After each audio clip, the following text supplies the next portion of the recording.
Hari masih pagi, kami menginjakan kaki di ujung barat bumi Katulistiwa. Kali ini, tujuan kami menelusuri keragaman budaya suku Melayu yang ada di Kabupaten Landak. Untuk mencapai lokasi ini, kami harus menempuh perjalanan yang cukup berliku.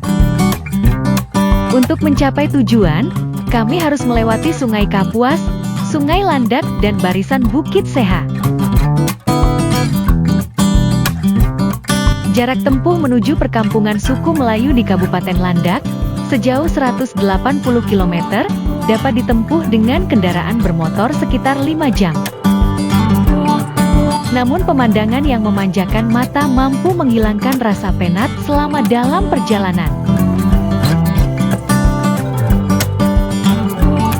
Berhubung janji saya dengan keluarga Keraton Landak atau Keraton Ismahayana esok hari, agenda saya hari ini keliling perkampungan, melihat keseharian masyarakat Melayu di sekitar sini. Wah, ada ibu-ibu lagi ngumpul, kira-kira mereka lagi pada ngapain ya? Saya pengen tahu deh. Ibu, Assalamualaikum, lagi pada ngapain ini? Oh, boleh ya saya ikut gabung ya Bu ya, lihat-lihat ya Bu ya. Wah, lagi buat apa ini? Apa namanya? Oh, tudung saji. Ini dibuatnya dari apa, Bu? Bahan utamanya? Peti, pandan berduri. Pandan berduri. Oh, ini memang turun-temurun ada kerajinan seperti ini. Sejak kapan tuh, Bu? Tahun 50-an. Oh, gitu. Ini udah turun-temurun ya? Menurun dah dari nenek moyang. Oh, suku Melayu juga membuat ini. Iya. Ternyata bagus juga ya hasil kerajinan tangan masyarakat suku Melayu di sini.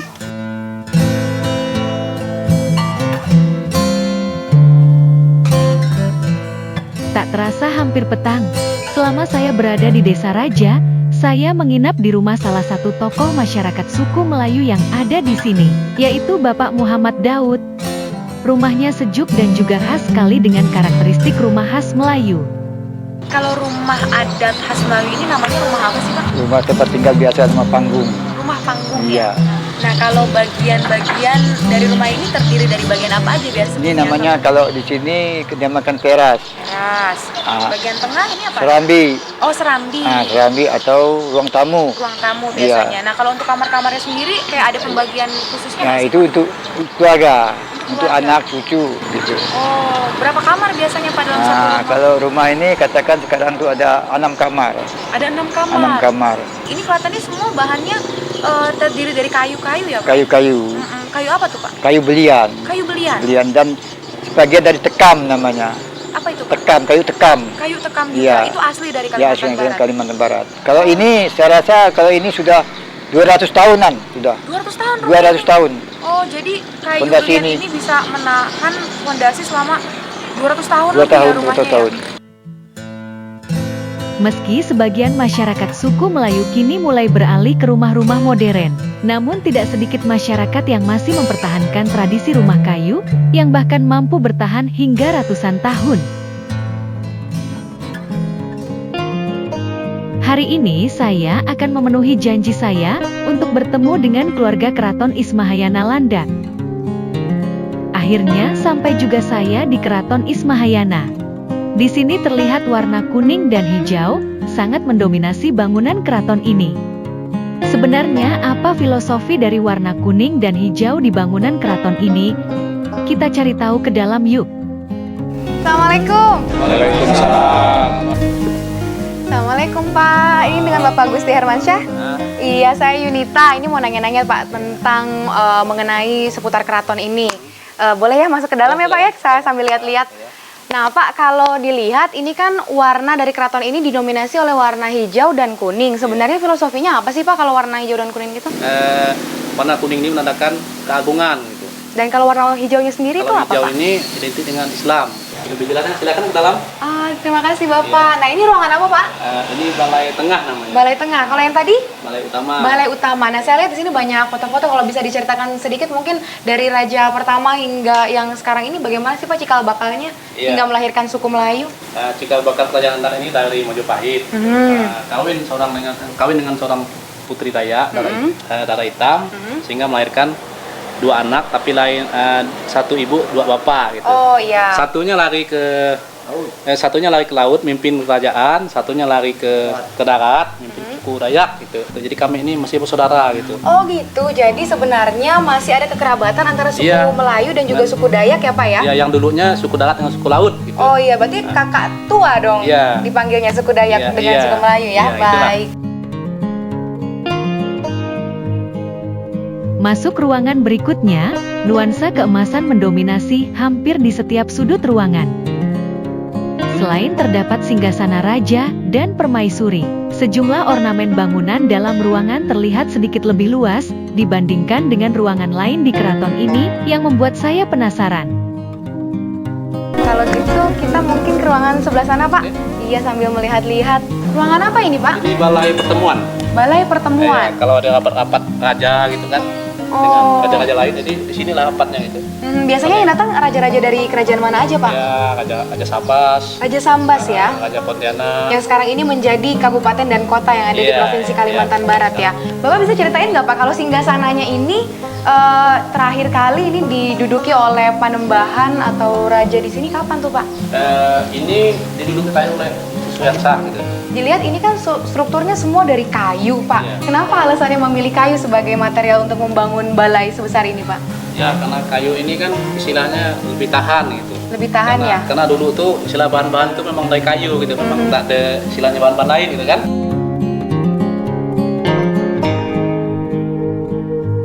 Sementara di bagian lain dari istana ini, terdapat kamar utama yang dilengkapi dengan peraduan raja dan permaisuri.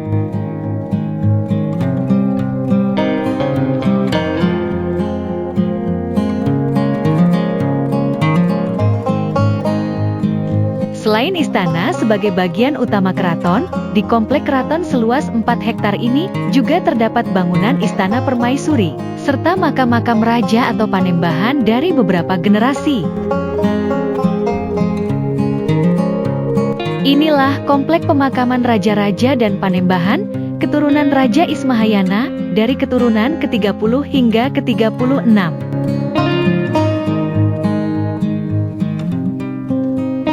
Sebagaimana kelaziman istana, keraton ini pun dilengkapi dengan 4 buah meriam di halaman istana sebagai alat pertahanan dalam menghadapi musuh.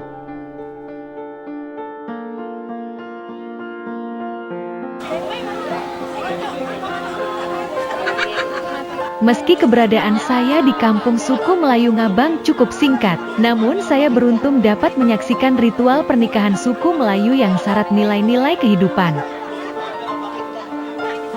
Pada malam hari ini saya berkesempatan untuk melihat bagaimana persiapan ritual kedua mempelai masyarakat Melayu di Desa Raja, Kabupaten Landak, Provinsi Kalimantan Barat, sebelum melakukan pernikahan pada esok hari. Saya akan bertemu dengan Bapak Effendi yang merupakan kepala dusun untuk bertanya-tanya mengenai persiapannya. Assalamualaikum Bapak Effendi, apa kabar? Kabar baik. Kabar baik ya. Ini Pak, kita mau lihat-lihat bagaimana ritual persiapan menjelang kedua mempelai, kan besok akan menikah ya Pak ya? Ya, ya. Ada acara apa aja nih malam ini? Boleh ya Pak ya? Bisa ya, Pak? Silakan. Mari.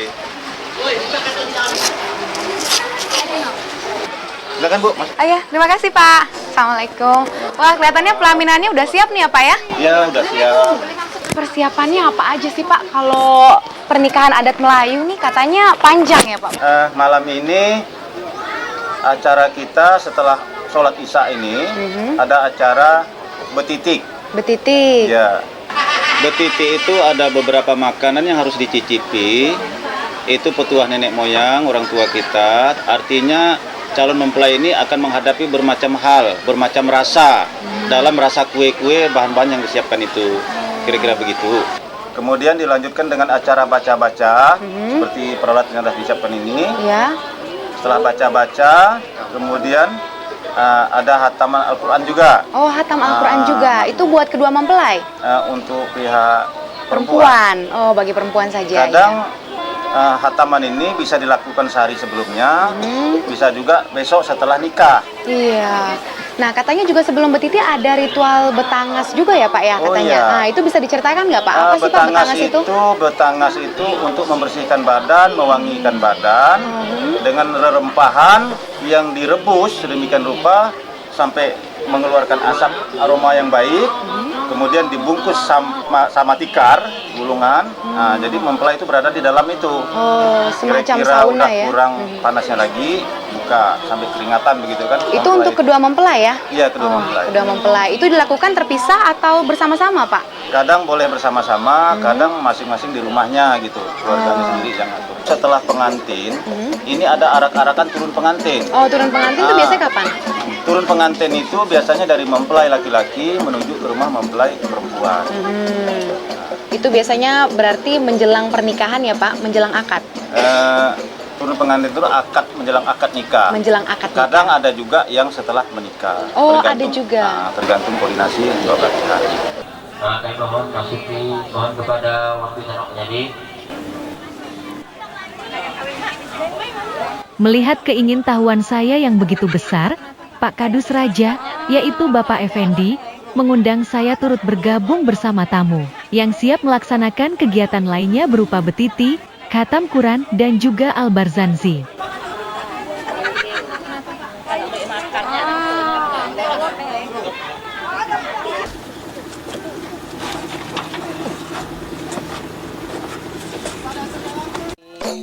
Keesokan paginya, saya kembali mengunjungi rumah mempelai untuk melihat ritual adat lainnya. Sekarang saya akan mengikuti keluarga mempelai wanita untuk menjemput keluarga mempelai pria. Uniknya menggunakan rebana juga loh.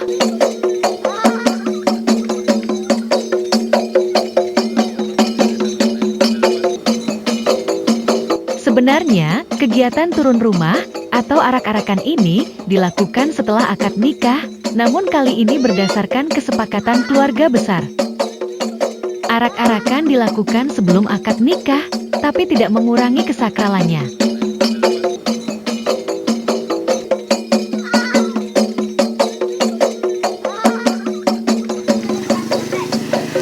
Ya, saat ini mempelai pria sudah sampai di kediaman mempelai wanita. Memang jaraknya cukup jauh dan mempelai pria harus berjalan sampai ke sana diiringi oleh rebana. Nanti juga setelah sampai, ini yang berisi telur. Nah, hiasan ini akan menjadi rebutan keluarga yang ada di sana. Yuk, kita lihat.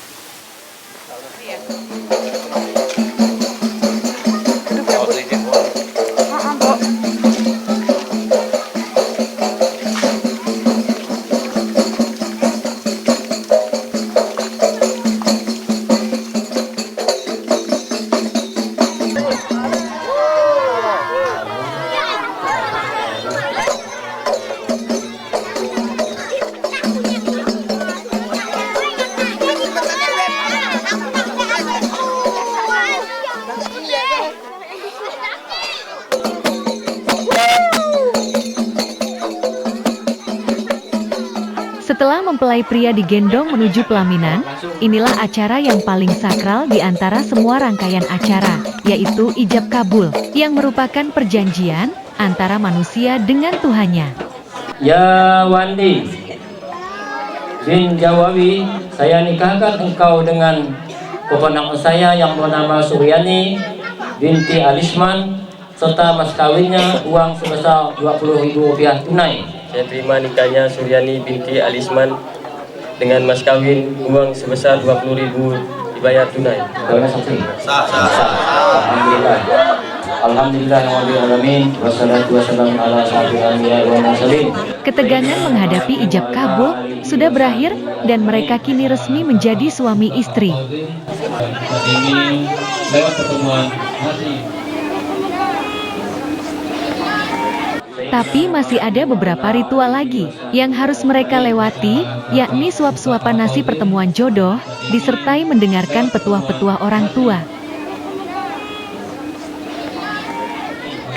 Bapak Ustaz Al-Fauzin, ini lewat pertemuan nasi.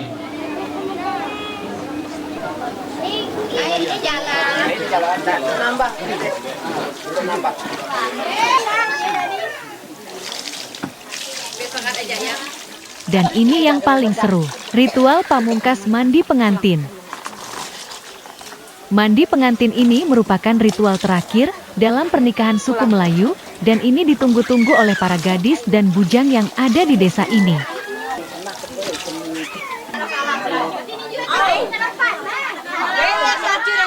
Setelah ini akan ada pemecahan selendang mayang yang ada di depan saya. Selendang mayang ini akan dipecahkan oleh kedua mempelai yang melambangkan arti keharmonisan keluarga.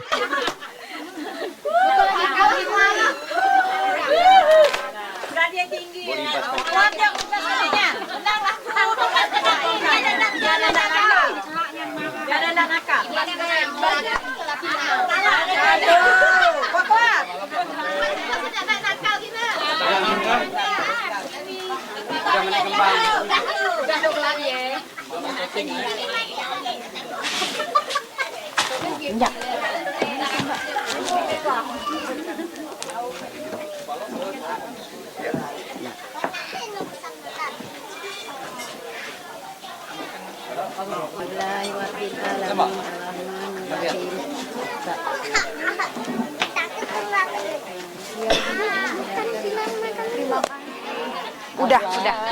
Nah, film ini saya berkesempatan. Nanti kan bisa dikasih bridgingnya pakai narasi aja.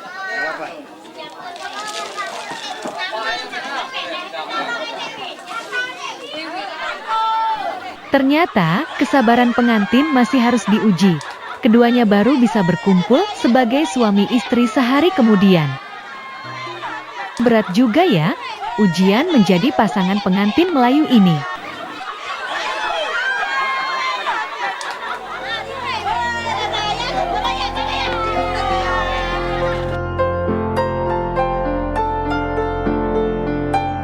Kentalnya nuansa Islami dalam kehidupan suku Melayu Ngabang menghadirkan sistem kekerabatan yang penuh dengan harmoni.